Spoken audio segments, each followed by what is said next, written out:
Bonjour à tous et à toutes et bienvenue sur Encore un pas, le podcast qui parle de l'hyperphagie sans tabou. Je suis Alizée Perrin, coach en pleine conscience alimentaire et psychonutritionniste, et je vous aide à cultiver une alimentation consciente et sereine. Et bienvenue dans ce nouvel épisode du podcast, j'espère que vous vous portez bien. J'avais envie de vous parler un petit peu aujourd'hui des envies de manger.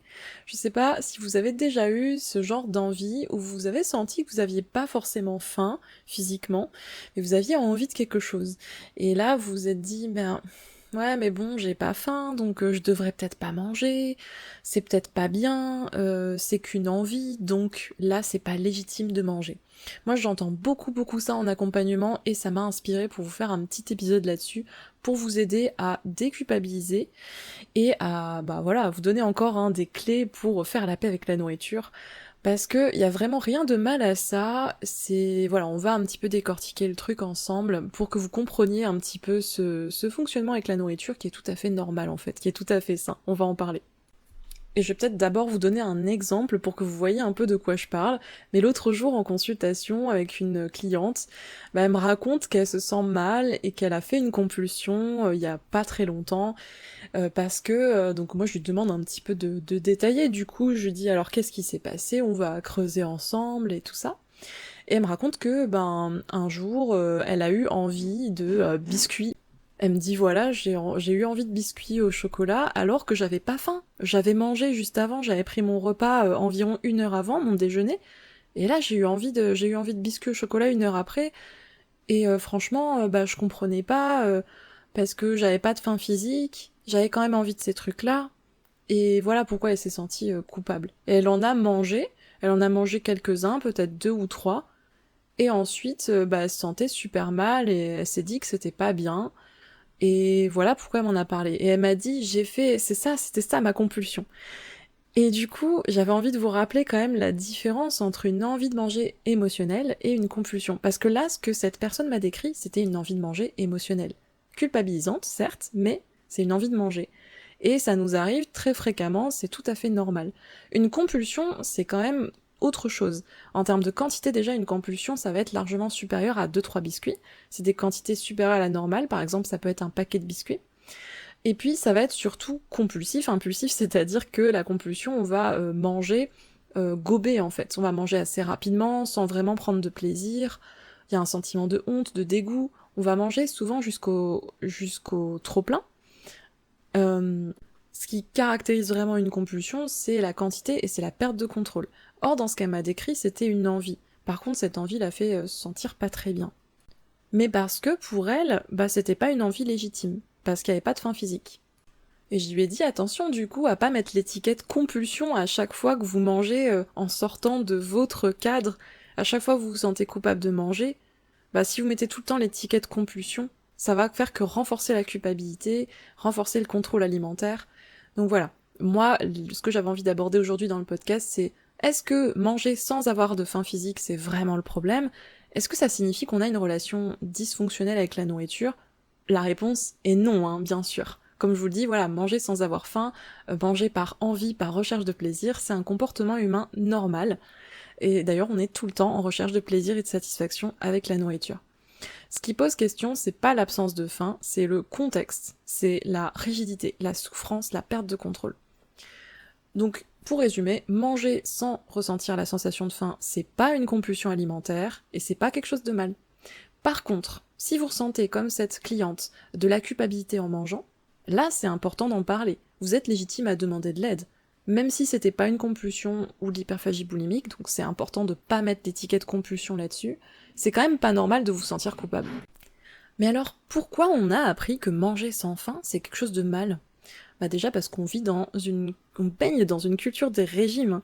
La culture des régimes est très présente, et la culture des régimes, elle instaure la croyance que la faim physique, le ventre qui gargouille par exemple, ce serait la seule raison légitime de manger. Et je trouve que cette croyance, elle est très répandue, très banalisée en fait.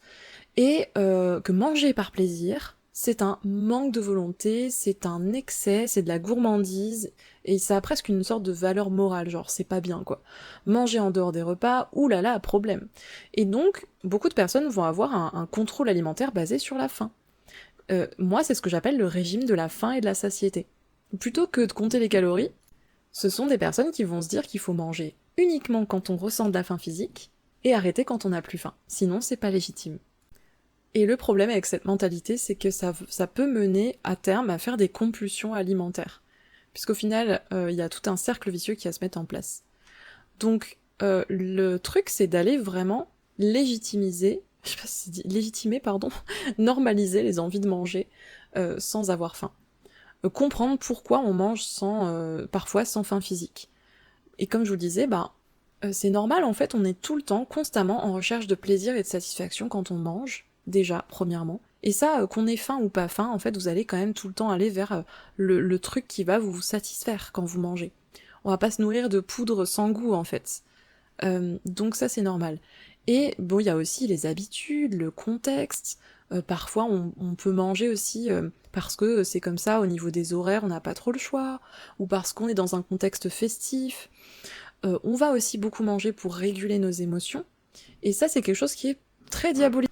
Alors que manger pour réguler une émotion, c'est pas automatiquement pathologique. Le problème, il apparaît quand ça devient la seule stratégie disponible pour réguler les émotions, et là, ça peut être vécu comme quelque chose d'incontrôlable. Et puis on parle pas assez aussi de la faim pratique, c'est-à-dire que parfois on va manger en anticipation du reste de la journée.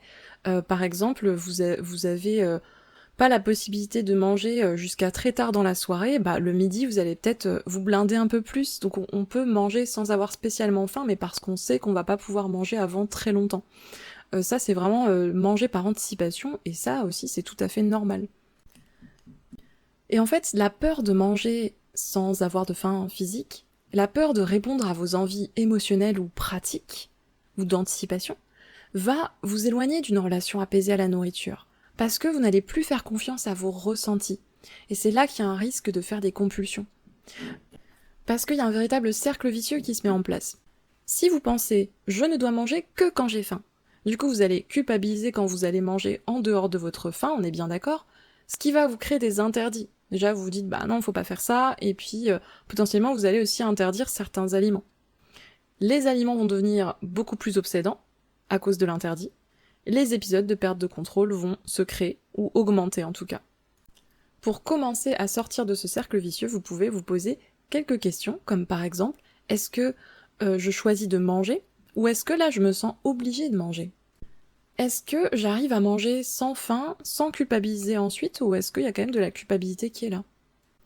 Est-ce que je peux m'arrêter de manger quand je le souhaite ? Ou est-ce que je me sens perdre le contrôle et facilement aller au trop-plein ? Ou au contraire, est-ce que je m'arrête de manger alors que j'ai encore envie de continuer mais je me force à m'arrêter ? Est-ce que manger, c'est devenu ma seule façon de gérer certaines situations ? Est-ce que manger, ça génère de la détresse chez moi ? En résumé, en tout cas, manger sans avoir faim, c'est un comportement humain normal. Ces questions vont vous permettre de voir un petit peu où vous en êtes peut-être par rapport à ça. En tout cas, une compulsion n'est pas définie par le simple fait de manger sans faim. C'est pas ça une compulsion. Compulsion, tout est dans le mot en fait, c'est compulsif quoi. La question c'est pas est-ce que j'avais faim au moment où j'ai mangé ce truc-là. La question c'est quelle est ma relation à la nourriture ? Quelle est ma relation avec ce comportement ? Est-ce que je me suis sentie coupable ? Voilà. Est-ce que je suis sereine, en fait, quand je mange et que j'ai pas forcément faim ? La faim n'est pas un feu vert qui détermine si c'est ok, si c'est légitime de manger ou pas. Donc arrêtez de vous poser cette question de est-ce que j'ai faim ou est-ce que j'ai envie ? Je vois souvent ça sur les réseaux sociaux, de faire la différence entre la faim et l'envie. Mais pour moi, il n'y a pas de différence à faire puisque c'est souvent très lié. Quand vous avez faim, vous avez aussi envie, et parfois on peut avoir envie de manger sans avoir faim, et en fait, comme je vous dis depuis le début, c'est vraiment normal, et je comprends pas ce genre de contenu qui va diaboliser comme ça en permanence l'envie de manger. Vous n'avez pas besoin de faire cette différence, et en fait, vous posez cette question, c'est une perte de temps et une perte d'énergie, parce que c'est pas ça le problème. Le problème n'est pas de manger par envie, le problème c'est de manger par culpabilité, et manger de façon compulsive, de façon honteuse, presque en cachette en fait des fois. Le problème c'est interdire des aliments. Le problème c'est vous empêcher de finir un repas parce que votre mental vous restreint sur la quantité. Une relation saine à la nourriture ne consiste pas à manger parfaitement que quand on a faim, et puis à manger que les légumes et les féculents et les protéines et machin. Ça consiste à pouvoir manger de tout, à pouvoir manger de différentes façons, à pouvoir manger dans des contextes totalement différents, selon nos envies, selon nos besoins physiologiques, mais aussi nos besoins émotionnels, sans être envahi par la culpabilité, la peur, et sans perdre le contrôle. Et c'est sur ces mots qu'on va terminer cet épisode. J'espère, comme d'habitude, qu'il vous aura apporté des clés, qu'il vous aura fait déculpabiliser, parce que c'est un peu un des objectifs de ce podcast. Si vous avez des questions sur le sujet, si vous avez des retours, n'hésitez pas à laisser un petit commentaire ou à m'écrire directement sur Instagram. J'adore répondre à vos messages. Et si vous appréciez mon travail et ce podcast, n'hésitez pas à lui donner la note de 5 étoiles. En attendant le prochain épisode, prenez bien soin de vous. Je suis psychonutritionniste spécialisée dans l'hyperphagie et je propose un accompagnement individuel. Si vous ne savez pas par où commencer pour apaiser votre relation à la nourriture, j'ai créé une formation gratuite sur 7 jours où chaque jour vous recevez un mail avec une petite vidéo et une petite fiche pour vous aider à désamorcer vos compulsions alimentaires en travaillant sur les déclencheurs. Si vous souhaitez commencer, le lien est en description de l'épisode. Merci pour votre écoute et je vous souhaite une bonne journée, prenez bien soin de vous.